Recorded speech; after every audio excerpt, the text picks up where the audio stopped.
Welcome back to another episode of Beyond Giving, the best nonprofit podcast on the Boost Network.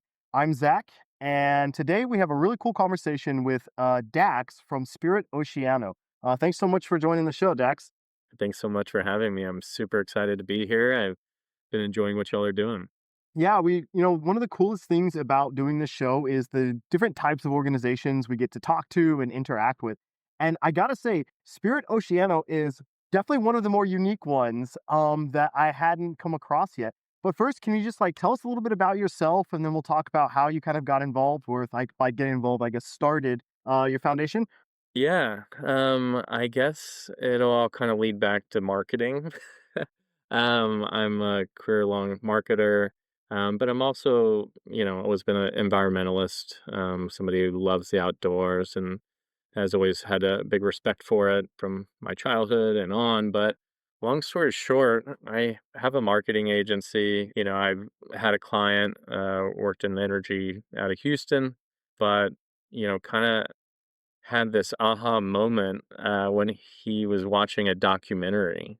It was an old BBC documentary where it's about the ocean. A whale dies and its body sinks to the barren part of the ocean and it ends up creating a ecosystem underwater that would have been a desert. Interesting. Yeah, and so he had was like this idea was like, well, couldn't we do that, with our own bodies and, kind of give our own body back to the ocean, kind of full circle life That's deal. interesting. So what do you mean it creates this ecosystem? What are the kind of details about that? Because that's one, even when I was kind of researching for this episode, learning kind of about I saw the environmental impact and all this really cool stuff that comes out of it. But I also was still just thinking the body goes, it disappears in the ocean, and then that's it. So what actually happens there?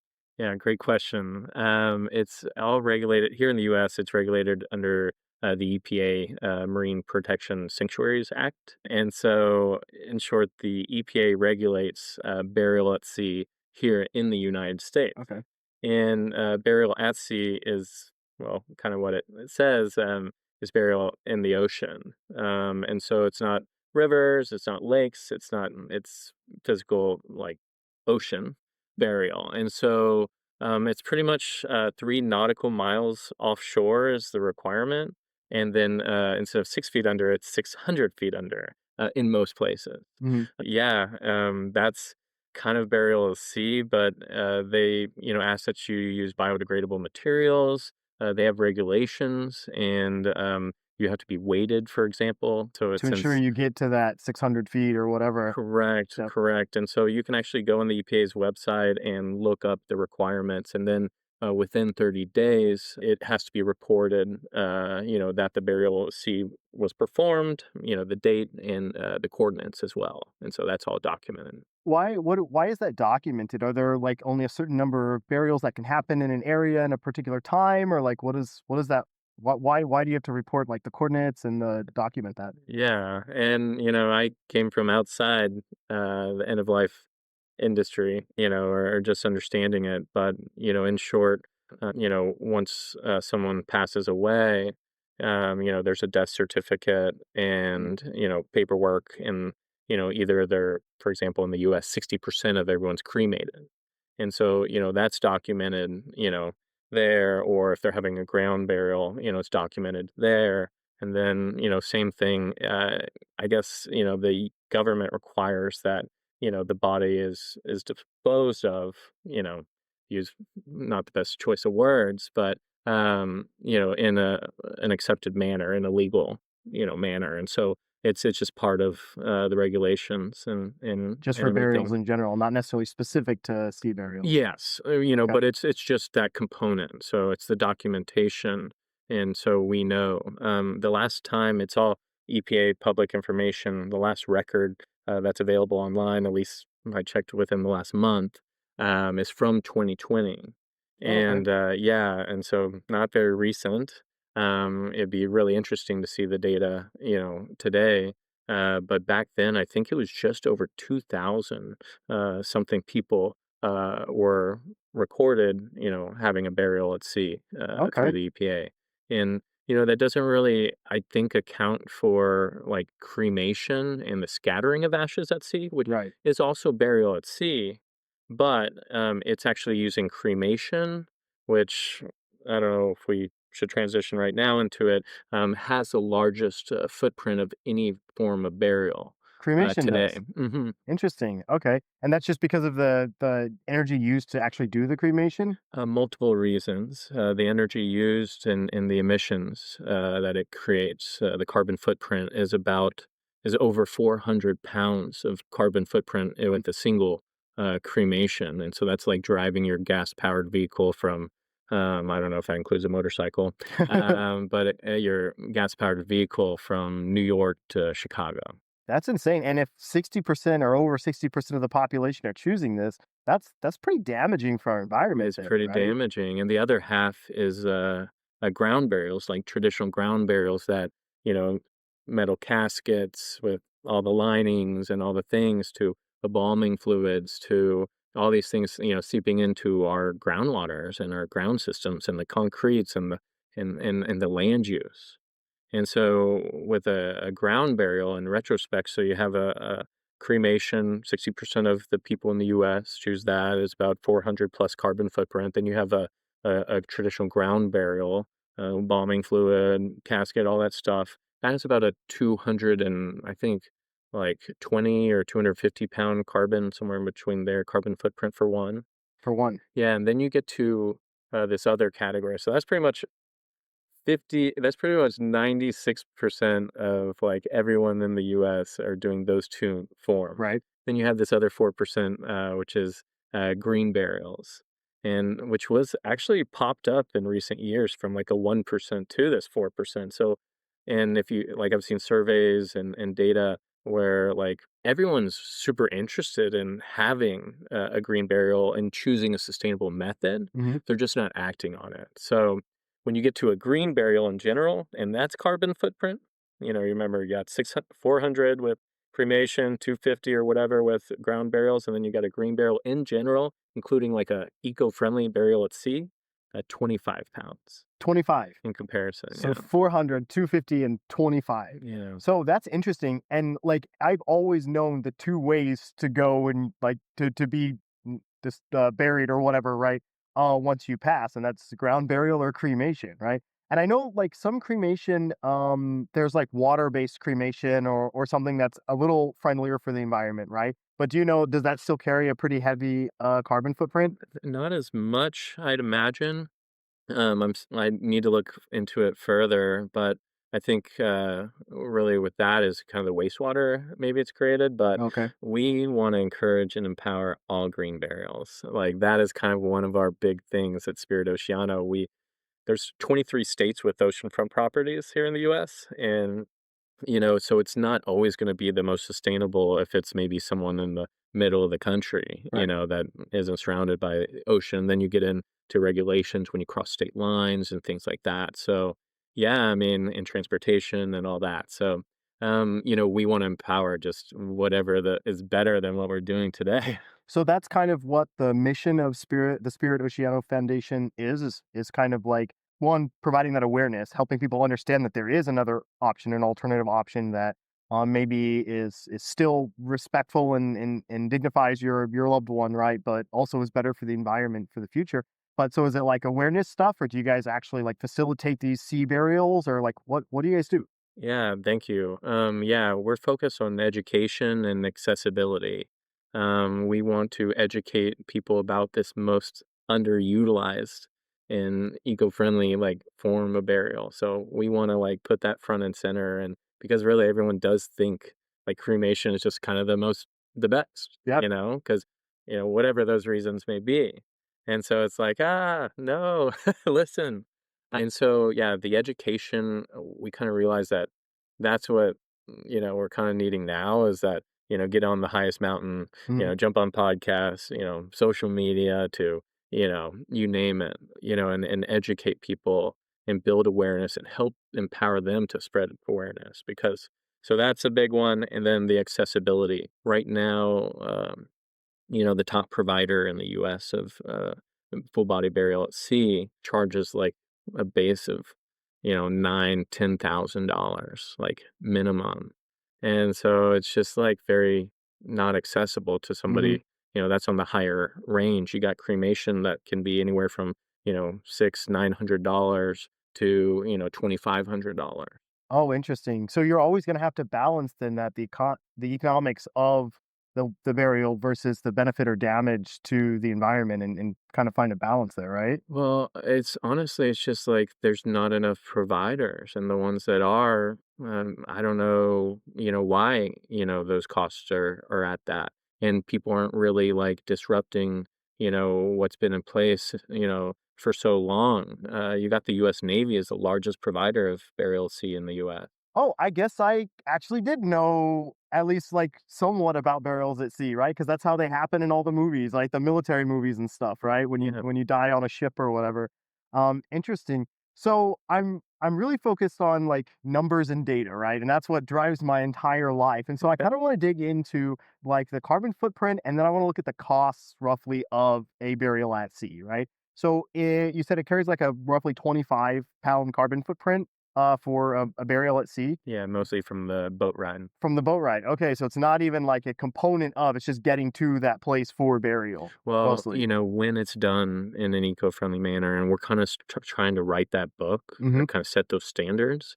And so we are defining, basically kind of taking where the Navy has set the bar and pushing it forward a bit in a more sustainable way. But yeah, go ahead to your question. So, like, if I want to, now that I know that burial at sea is a thing and it's better for the environment, like, how do I actually do that? Like, what's the process? How do I get, like, from here in San Antonio, right, the body to the launch site, or Yeah. I started to say dump site, but that's probably the wrong terminology for that. Like, what is the actual process for figuring out how to do that? And with there being so few providers, like, what does that market look like, or what is that the accessibility efforts that you guys are doing? What does that look like in the next 10 years or 20 years? Great question, and that's where kind of the education component comes in, and we even wrote an ebook about sustainable burial at sea and Is that how to access it. It's for free. is that available on your website? Yeah, spiritoceano.org, and you can check it out. We're already working on a second iteration of it, but yeah, I mean, in short, once there's pre-planning and there's post-planning. If you're pre-planning, for yourself or a loved one, you can find a service provider, in, ocean state that most likely provides, some type of burial sea. Most of the providers today provide the scattering of ashes. Okay, And so they work with a crematorium that handles all that, and then that takes it to the boat. But we're kind of defeating the environmental purpose. So let's right. step back and talk about full body sea burial. And so that's where it kind of gets a little challenging. In Texas, a company on the East Coast operates out of 87 ports or 76 ports, and they have 80 something boats out of those ports. And so, whether they provide full body burial at sea at all of those locations, that's kind of a question. Okay, And so I think, again, a majority of these providers today are doing the scattering of ashes at sea. So it gets back to you got to go online and dig a little deeper right. and find a provider that is providing, full body sea burials. Now, if you're a veteran or a veteran spouse, you actually have access to free burial at sea through the U.S. Navy or Coast Oh, Guard. interesting. Yeah, and so but, there's complications there as well, because, you're kinda bound by getting on a Navy ship, and, those aircraft carriers where maybe you've seen in the movies or some of those, you can see DoD footage of these burial at seas done by the Navy, and they look the same if you look at 1940 something to, 2000 something. It looks exactly the same. And so anyways, they do the cremation and the scattering and the dropping of the ashes into the ocean, but then they do the burial at sea, and they have kind of these, they have different casket options, but it's pretty standardized, and they have the crew there and they put you oversea. And so you need to contact the Navy, and there's a whole department dedicated to that. Okay. And so that's how you would start navigating that. And You just if you die at, the day after the boat goes out and you have to wait for the next ship, that could be months, and Oh, so wow. you could be left, with storage, of the human remains, that needs to happen somewhere nearby that, until it's ready to go, and then you transport, and those are kind of those costs that you're gonna be hit with, even though you're gonna get the services for free from the Navy Okay.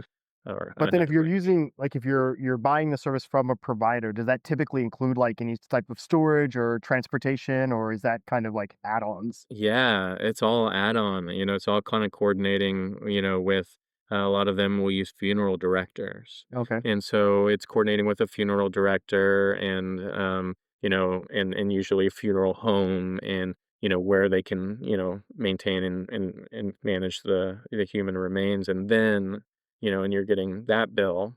And then, you're moving to, the burial at sea provider, when they are available, which, is but again, for the full body services. And then you get into from some of the providers I've seen, you have to buy the shroud, this custom shroud that's designed to be weighted down, Oh, to okay. keep everything that has specific holes in there and all that stuff. And so there's material costs there that can be in the thousands of dollars that Wow. I've seen on the websites. And then, the weights, whether they're using cannonballs, we want to recommend people using sand, or something that's gonna, just put it right back on the ocean floor. Right.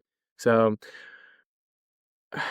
it's a long-winded answer because, like, it's hard because there's not a lot of providers out Right. there, and there's not a lot of awareness, and the providers that are out there are pushing for the cremation first. Why is that though? Is it just like logistics? Like, why do they push for the cremation first? Yeah, infrastructure and Yeah. logistics, I would say. They didn't build, on full body burial at sea first. And so, and I guess That's probably their the bigger margins I don't know. market or the easiest. Because like, just thinking back, like, especially when we were first talking, right? Like, you tell me, "Oh, we offer cremation services," right? I know exactly what that is. I know that most of the people that I know that have died have been cremated, and, like, it's a very, like, defined thing. And then you're like, "Or you can do this body or this burial at sea," right? And then I'm, like, definitely intrigued, but there's so many unknowns, and so I guess you kind of have to be able to educate that customer in what that is and why that's still a good thing versus cremation. They're like, "Yeah, do it and then spread your ashes." It's a very, like, known, very common thing, right? Yeah. Well, I think it's not just the consumers, I guess, quote unquote, but it's the businesses. It's the industry. And something about the burial industry in the US is it kind of was defined during the Civil War is what I've kind of heard. And so, they bombed Lincoln, right? And they sent him, a couple weeks away, back home, to be buried, I guess. And they've been using the same stuff ever since. It's like, where's the innovation? Where's the disruption? You know, and so we're really big on shaking things up, and because this should be one of the most accessible forms. The material cost should not be expensive. It should be hemp. It should be cotton. It can be these, biodegradable shrouds or materials, that there's so many out there and Mhm. so many scientists and so many amazing people building, innovative, eco-friendly, sustainable things. So, kind of just putting a little bit of thought into that and then, having best practices that is going to have the least impact on the environment is is what we're all about and the type of companies we want to see out there. We built an interactive map and we're going to start putting sea burial providers, like full Oh, body okay. sea burial providers on our website. And we already have information about each state and how many burials at sea they had during this last report and other resources there in the state. So we're, really building that because, and it should be a quicker answer, but it's state specific and it's really like not accessible today. And so is that starting to trend up? Like, what are the numbers? How many burials at seas, typically happen, and do you see that trending up, or is it holding steady or even declining? Yeah, I'd like to see more data.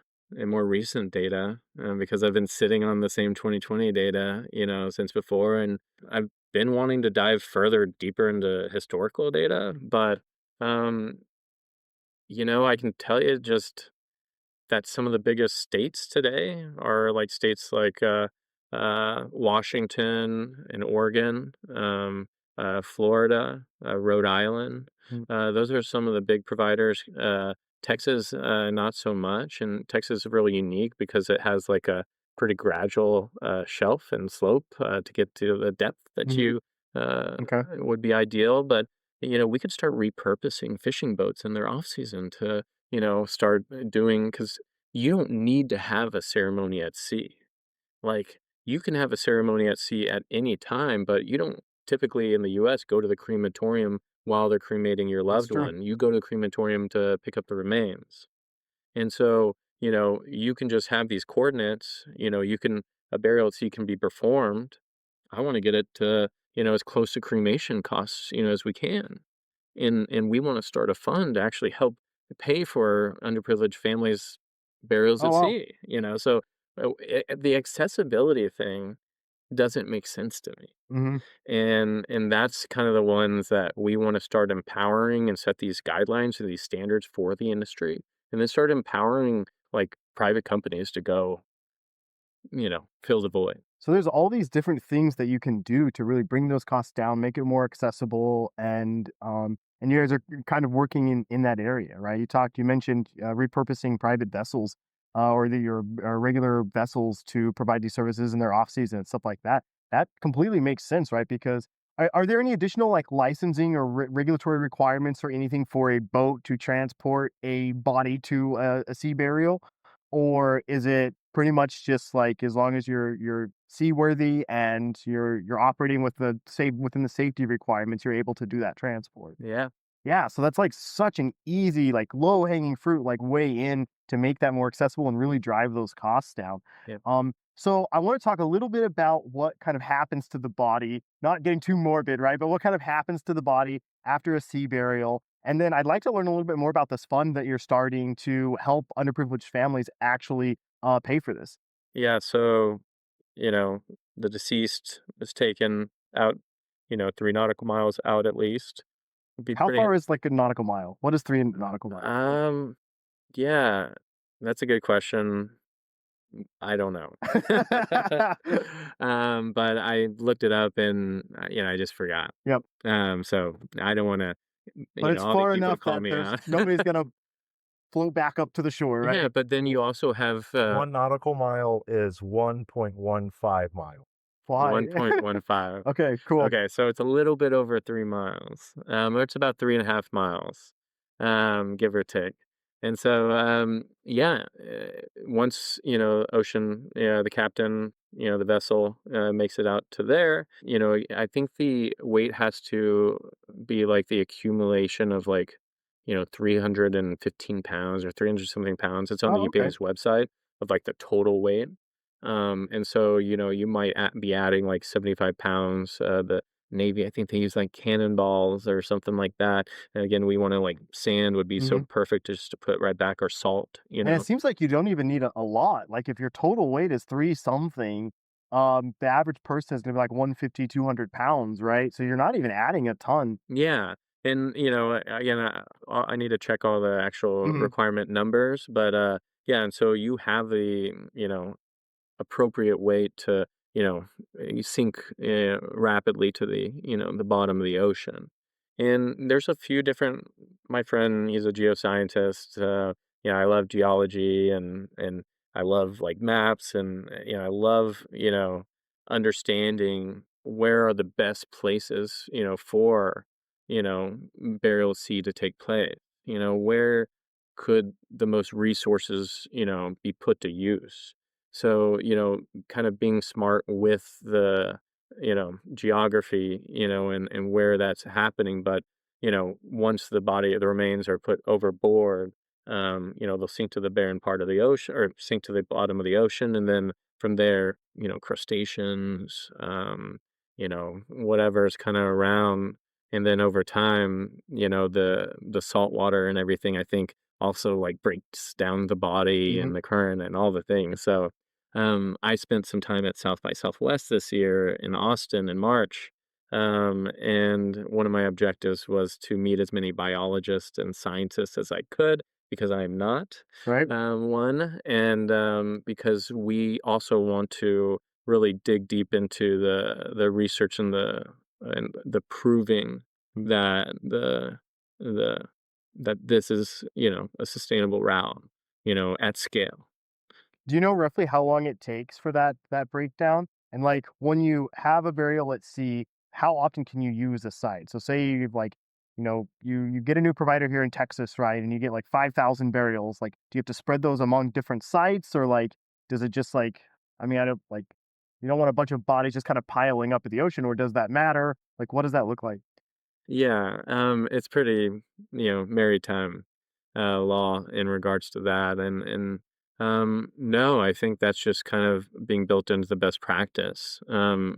I believe maybe like the Navy has kind of a specific area where they go and stop and conduct burials at sea. So, again, it's kind of leaning to them and looking to them, for some of those best practices Hmm. and what are the whys? Is that just tradition or is there a environmental impact, or benefit? Right. And so that's kind of again one of those things. But as all is said, and under the EPA, it's really just hey, that's your requirement is that far offshore, and that depth requirement.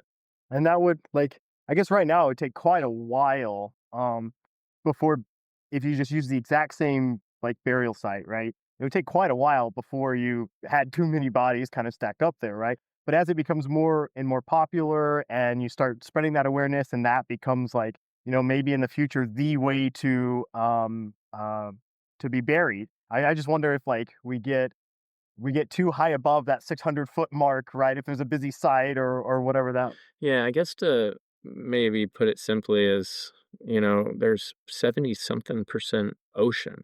True. There's only 30 something percent land or whatever the numbers are.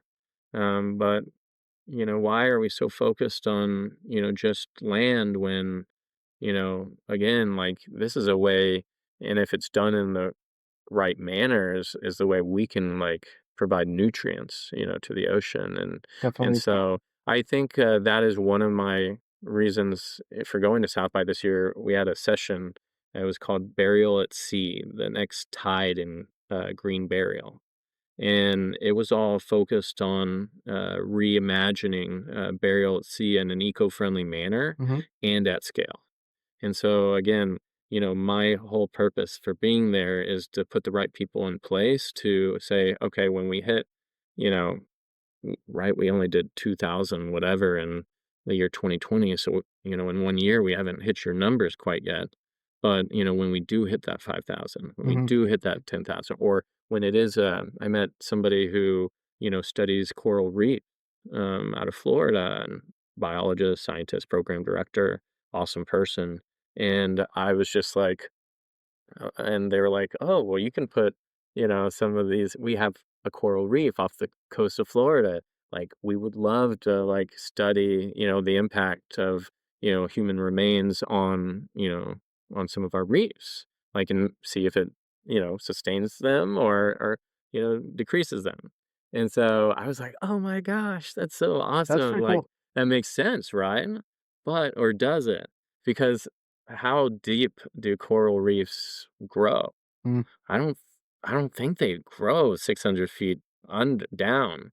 I'm not sure. I Right. think it actually probably stops because of sunlight and things like that. And I'm like, oh, okay, well, goes that whole idea outside the door. And that was mainly because that biologist didn't know that that requirement was a 600 feet. Right. And we could have probably, if I would have brought up the information. And so, But I think that's interesting though, even though like if you can't put remains at these coral reefs, right? Starting those conversations and thinking outside of what kind of traditionally fits in that industry. And I think that's a really important part. And so that's really cool you're doing that. Also, something I thought of while you were talking, I was worried about, if this becomes a more popular burial, like, oh, too many bodies floating in the ocean. you made a really good point. We're like 30% land, right? 70% ocean. We don't bury people on top of each other on land, and we haven't run into that problem yet. We So, do. oh, do we? Oh, we actually do. Yeah. Yeah, and using a lot of pressure resources and, we already have housing issues and stuff like that and a lot of even the, other green burial, companies, that are operating on land, have to jump through so many hurdles. You got the people turning, you into a tree. They mesh Mhm. you with fungi and with the roots and you compost and the you use these fungi and that meshes you with the roots in the tree and then you're a tree. But, they have to pretty much set up a cemetery. Mhm. And it's, they want to call it a park, because it's just a bunch of trees instead of tombstones. But all the requirements are still, all the loopholes, are still going through everything, all the things that are instilled in Right. the industry that maybe aren't in our best interest. And so, like, barrels at sea, there's a lot more space, right, than barrels at land, and it has all these benefits for eventually the economics of a burial, right? But immediately for the environment, it's more sustainable, and you're giving back the entire existence of this body back to the ocean, right, back to the earth, which is really cool. Earlier you mentioned that you're working on and you want to put a fund together to help families that can't necessarily afford this but want to take this route for their lost ones. What does that look like? Where are you kind of in the stages of that? And do you know like how that will work? Would it be like covering just the burial portion, or would it like the we talked about the transportation and storage and like all of these things? Yeah. It's still at its infancy. Mhm. We just got our 501(c)(3) classification late last year. Oh, congratulations. Thank you. We got to, open a bank account, started a donation page, then spoke at South by in March, and just so much has been happening. But we've been working on this for 2, 3 years now. Mhm. So, but today, yeah, we're focused on grant writing and and basically, I want to empower. I want to put a new executive director in place. I want to put a new team in place. I want to like have team members that are dedicated to this Mhm. 100%. And so I'm really kind of going after grants and things that can help us kind of take it to the next level. And one of the first things we wanna do is, like, start this fund where we will pay for 100%, of a, less privileged family, Mhm. burial at sea, a sustainable, eco-friendly burial at sea. Right. So, we just wanna start, you know, providing those and we're gonna have to go to the big providers, right, that, are charging a lot and be like, "Hey, like, uh, here you go, like, we're a nonprofit. I wanna show you that we're here to actually increase this industry, right? Increase full body burial at sea. We want you to do it in this eco-friendly manner. Like here are like people that want to have access to it or should have access to it but can't. Right. And so then there's like, how can we get those prices down so low just for the standard industry? But long story short, like they don't have, like a lot of people don't have that money, Right. and so we just want to take care of that. It'll probably have to be state specific, but we'll just have like an application process. Right now, it exists as a Google Doc Right. on our website, but just because, we want to start building the process. And so there's a lot to be done. One of the biggest, we want to have it done by the end of this year. Wow. So we want to get the funds together. Ideally, it might happen, might not, but the goal is to get the first one. Is Definitely. to provide that for the first, person. Yep, that's awesome. And so how can people get involved and support the Spirit Oceano Foundation? Thank you. Yes. Well, we created the Spirit Oceano Pledge. It's just to pledge to choose a green burial for yourself or a loved one. If you have to make that decision. It's on our website, spiritoceano.org. You get the free ebook about sustainable burial at sea.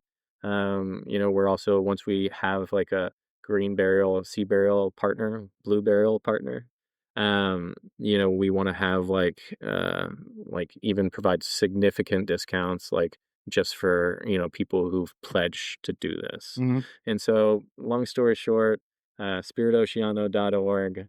You can donate at spiritoceano.org/donate, and you can find us online at Spirit Oceano on Facebook, on Instagram. We even have a Burial at Sea Facebook group that we're starting, basically to start a space for discussions around and around this. and that community is where people can go to kind of learn more about it and plan it for themselves or their family Yeah. or Our details like that. website has a lot of that information, that ebook, and then you can reach out to us. You can reach out to contact@spiritoceano.org, and we'd be happy to talk. That's awesome. Well, thank you so much for joining us on Beyond Giving, Dax. This is a super insightful conversation. It was really cool to learn kind of more about burials at sea. Like, I didn't know those really existed outside of movies, right? And so that was really cool. Yeah. So thanks for joining us. And for the audience, you can visit spiritoceano.org to learn more about the foundation and to donate and contribute that way. Thanks for joining us for another episode of Beyond Giving, the best nonprofit podcast on the Boost Network, sponsored by Nonprofits HQ. See you next time.